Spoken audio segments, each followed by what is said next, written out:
Hello everyone, welcome back to my channel aspirants UPSC IAS. तो मैं आज आपको 22 अप्रैल 2022 के द हिंदू का एनालिसिस देने वाली हूँ। तो चलिए देखते हैं आज के न्यूज़पेपर में आपको क्या क्या पढ़ना है। फर्स्ट पेज पे है मालदीव सोले बैंस इंडिया आउट कैंपेन। ठीक है, इसमें क्या है कि president call its threat to national security से this exploit freedom of speech. तो प्रेसिडेंट ने कहा कि एक थ्रेट है नेशनल सिक्योरिटी के लिए, इससे एक्सप्लॉइट हो सकता है जो फ्रीडम ऑफ स्पीच है। ठीक है, उसका एक्सप्लॉइटेशन हो सकता है। तो मालदीवियन प्रेसिडेंट जो है इब्राहिम मोहम्मद सोलेह, उन्होंने थर्सडे को इशू किया एक डिक्री बैनिंग किया है इंडिया आउट कैंपेन। इसमें क्या है कि ये लीड किया जा रहा है, यानी कि लीड किया जा रहा है फॉर्मल प्रेसिडेंट अब्दुल्ला यामीन के द्वारा। ठीक है, और ये है कि थ्रेट टू नेशनल सिक्योरिटी बता रहे हैं। द इंडिया आउट कैंपेन जब स्टार्ट किया गया था, ये सस्टेन किया था critic of Solih administration gain जो किया था उन्होंने प्रोमिनेंस जो रिसेंट मंथ में। ठीक है, तो उस चीज़ को लेके है। तो ये मालदीव की तरफ से है।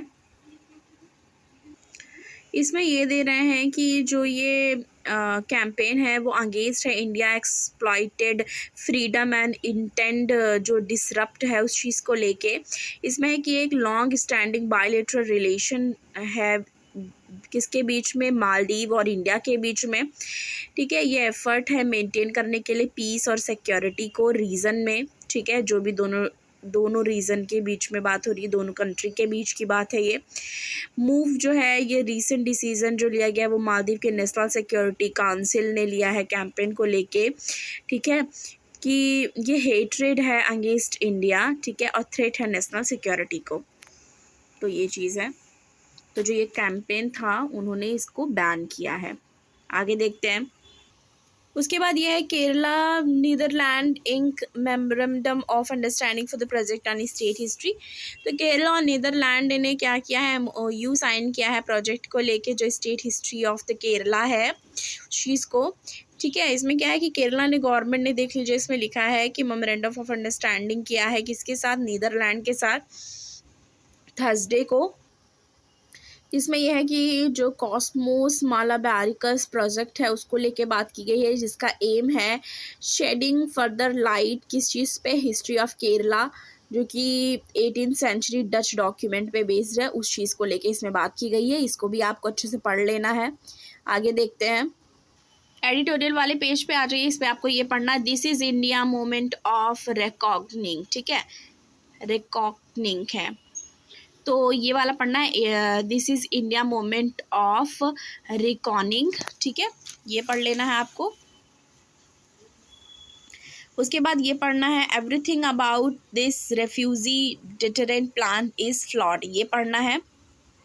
ट्यूटोरियल वाले पे पहले इसको पढ़ना है, फिर इसके बाद इसको पढ़ना है, फिर उसके बाद ये वाला पढ़ना है, ग्रोइंग एम्बिशन। ठीक है, इसके बाद ये पढ़ना है, Johnson starts India visit from Gujarat. तो बोरिस जॉनसन ने स्टार्ट किया है इंडिया का विजिट, कहाँ से, गुजरात से। One day one his visit Sabarmati आश्रम। ठीक है, ऑन वन डे विजिट में इन्होंने क्या किया, ऑन डे वन विजिट पे, मतलब पहले दिन के विजिट में ये साबरमती आश्रम गए। ठीक है, call on Gautam Adani to discuss business and investment. Gautam Adani से डिस्कस करेंगे बिजनेस एंड इन्वेस्टमेंट को भी लेके। तो बोरिस जॉनसन ने पहले दिन गुजरात से स्टार्ट किया है, जहाँ पे उन्होंने साबरमती आश्रम में विजिट भी किया। इसमें है कि यूके के प्राइम मिनिस्टर बोरिस जॉनसन आए अहमदाबाद गुजरात में थर्सडे को, और फर्स्ट विजिट किया इंडिया का। ठीक है, फर्स्ट विजिट पे आए इंडिया के, और इनको रिसीव किया गया एयरपोर्ट पे गवर्नर के द्वारा, चीफ मिनिस्टर भी थे और टॉप ऑफिशियल्स भी वहाँ पे थे। ठीक है, और ये जो विजिट है प्राइम मिनिस्टर का वो अकॉर्डेड है रीगल, जो एक वेलकम किया गया है, डांसर्स और म्यूजिशियन परफॉर्म कर रहे थे। ठीक है, 4 किलोमीटर रूट रहा, कहाँ से, एयरपोर्ट से लेके होटल जो अहमदाबाद में है वहाँ। ठीक है, तो ये बोरिस जॉनसन जो आए वहाँ को लेके है कि डे वन जो फर्स्ट डे विजिट उनका, उन्होंने साबरमती आश्रम गए। आगे देखते हैं। देखिए, न्यूज़ में आपको ये बताती हूँ और अच्छे से एक्सप्लेन करती हूँ, पर कई बार क्या होता है कि कोई भी चीज़ कोई बता रहा है तो मिसप्रोनाउंसिएट हो सकता है, मिस ना, और कई बार शॉर्ट नोट में स्पेलिंग या ये सब जो भी है वो आपको देख लेना है, क्योंकि कोई भी है, चाहे आप भी कुछ भी पढ़ते हो तो थोड़ी बहुत चीज़ें इधर उधर हो जाती हैं, उसमें फिर ये कमेंट करके बोलना कि ये चीज़ ये है, ये चीज़ गलत है, वो आपको समझना है, आप उसको अच्छे से मेंशन कर लेना। और बहुत अच्छी बात है जो लोग ध्यान देते हैं, क्योंकि इससे ये लगता है कि आप कितने ध्यान से पढ़ रहे हैं, तो ये तो अच्छी बात है। पर मैं अपनी साइड से भी बोल रही हूँ कि जैसे अभी देखिए ये था ऑन डे 1 था, ठीक है, ऑन डे 1 क्या हुआ, तो मैंने 1 डे बोल दिया, ठीक है, तो उस पर मैंने ध्यान नहीं दिया, ठीक है। तो कुछ लोग ये बोल सकते हैं कि आपको ये बोलना चाहिए था, आपने ये बोल दिया, ठीक है, तो मैं फिर से करेक्ट कर चुकी हूँ, फिर से कर देती हूँ।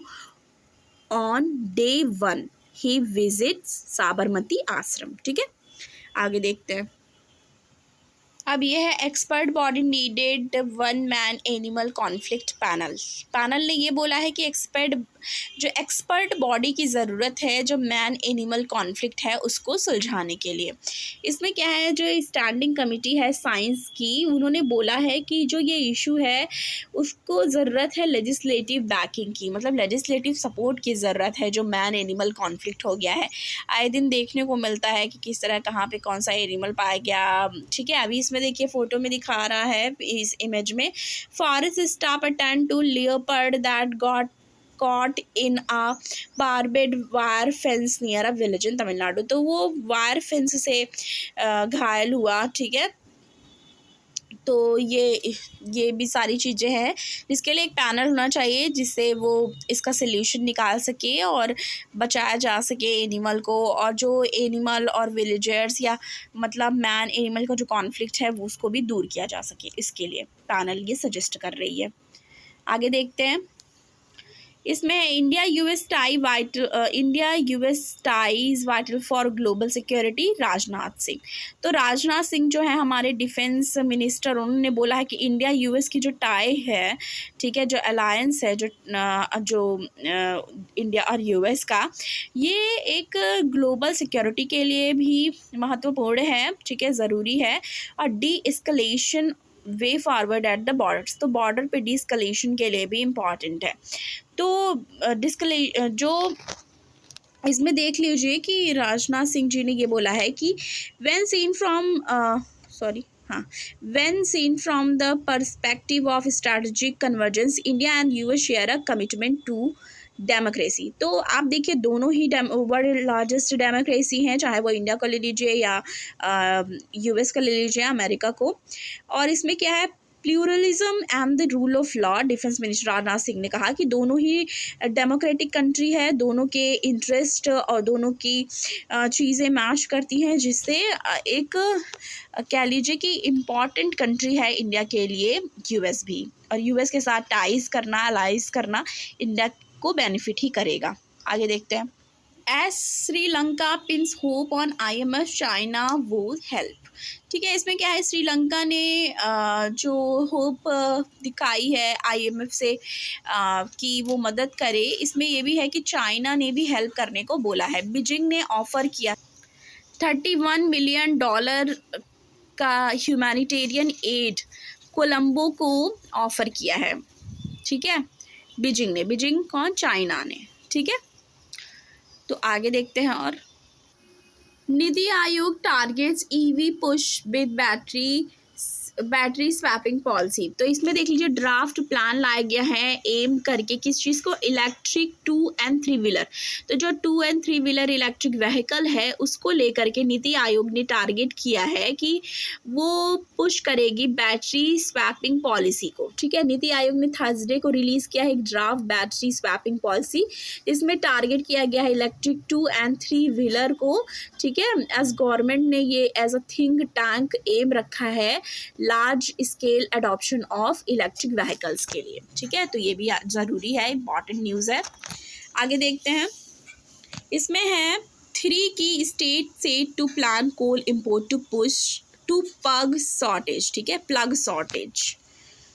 तो इसमें क्या है कि 3 स्टेट यानी कि 3 स्टेट हैं जो प्लान कर रहे हैं कोल इम्पोर्ट इंपोर्ट्स को प्लग करने के लिए कि जिससे शॉर्टेज को दूर किया जाए। उसमें कौन कौन सा पार्टिसिपेट है, कौन कौन सी स्टेट? महाराष्ट्र ने प्लान किया है इंपोर्ट करना 8 मिलियन टन्स ब्लेंडिंग पर्पस के लिए। गुजरात ने प्लेस किया है ऑर्डर 1 मिलियन टन्स, ठीक है। और इसके बाद ये भी दिखा रहा है स्टेट एनर्जी ऑफिशियल्स ने फेडरल गवर्नमेंट को on April 13 according to the minute of the meeting review जो किया गया है उसमें चेयरमैन ऑफ तमिलनाडु गवर्नमेंट ने रन किया है यूटिलिटी। उन्होंने बताई है कि state plan to import 20% of coal requirement adding that it has already place order to import 1 तो उसने ऑलरेडी प्लेस कर दिया है ऑर्डर कितने का 1.5 million tons according to the minute, ठीक है। अब ये हो गया। तो बस आज के हिंदू के एनालिसिस में इतना ही। अगर आपको द हिंदू का एनालिसिस अच्छा लगा हो तो प्लीज़ लाइक करिएगा, ज़्यादा से ज़्यादा शेयर करिएगा और चैनल को सब्सक्राइब करना मत भूलिएगा। मैं 10 मिनट्स के अंदर ही सोचती हूँ पर फिर भी थोड़ा ज़्यादा हो जाता है, उसके लिए सॉरी, ठीक है। ऐसे ही चैनल पे बने रहिए और थैंक यू। मिलती हूँ नेक्स्ट वीडियो के साथ।